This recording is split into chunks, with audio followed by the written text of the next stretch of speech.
This is Eat, Sleep, Invest, the marketing podcast for real estate investors to get more deals. So most drips that I see from investors, it's like day 1, hey, how quick do you want to sell? Day 3, are you still selling? Day 6, hey, I just wanted to touch base to see, are you still looking to sell? And they just keep basically spamming. And you're talking about giving value and staying in front of them. What's the difference there? What are you talking about? Right. So there's two things that we can do with that. So that is a big problem. They don't know what to say besides, are you still interested in selling, and the variations of that, right? Simple questions are important.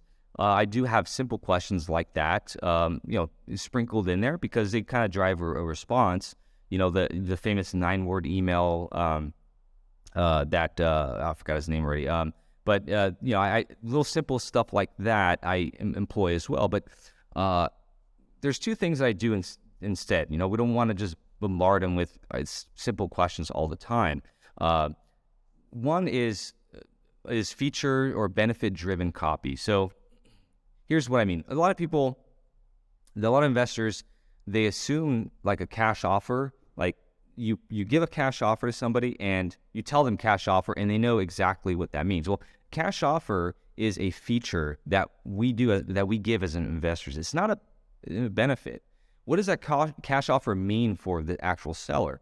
One of the best exercises that an old school investor told me to do is sit down and write up to 50 different ways that I can benefit a seller. And that was an amazing exercise for me. For one, it boosted my confidence in what I can actually do. But then now you have talking points, right? Now we have different solutions that we can give to a seller. Cash offer, like I said, it's just a feature. It doesn't really mean anything.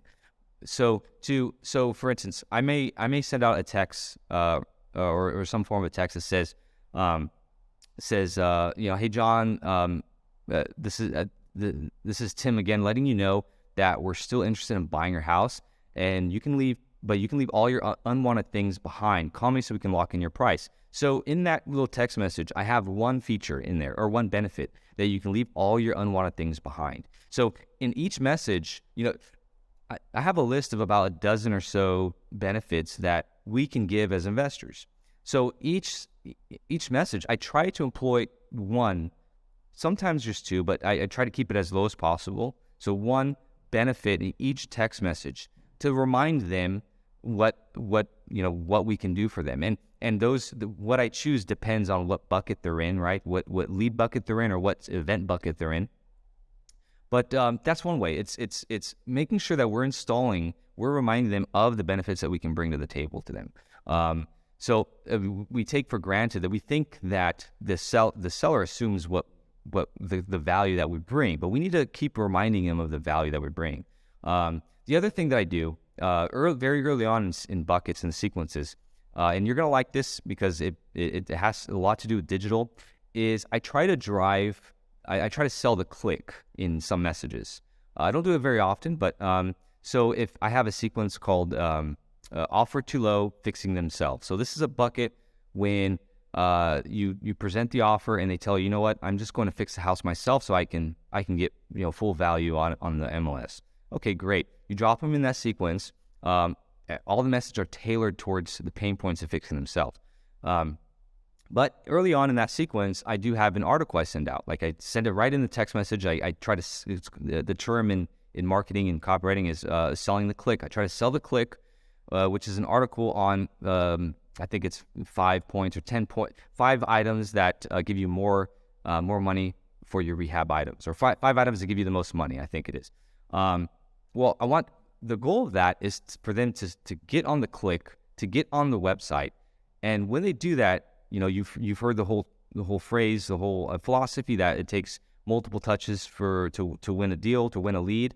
They used to say 7. Now it's a lot more than that. They from data, they understand it's like 13, 20, depends on each market. But I am trying to employ more touches for the investor, for more touches for that seller. So that when they get the text message, that's one touch, right? Then if they click, that's 2 touches. And then if you're doing what you do for your investors, which is doing retargeting and remarketing ads, Now you've moved them over also into your retargeting audience. So now you can employ even 3 more, 4 more, 5 more, 10 more touches if you're putting up those digital ads. So I put that very early on so we can start stacking on touches. So does that make sense, Brian? Yeah, it does. And that's awesome too, because most people with text never branch it into the digital side. And especially like with attribution, things like that too, you can always put tracking codes and everything in there too to watch the whole thing unfold. Yeah. Like there, and then that's so true too, because once they hit digital, you can retarget them with testimonials and things like that. And they don't know how. They think it's because they're talking in front of their cell phone or whatever, you know.